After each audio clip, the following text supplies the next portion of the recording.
Did you know that the season you were born in can affect your health? Researchers have found that people born in autumn are less likely to suffer from allergies compared to those born in spring.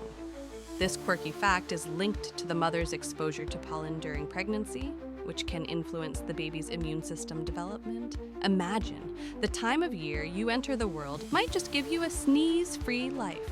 It's a surprising twist on how nature subtly shapes us. Like, comment, and subscribe for more fascinating insights.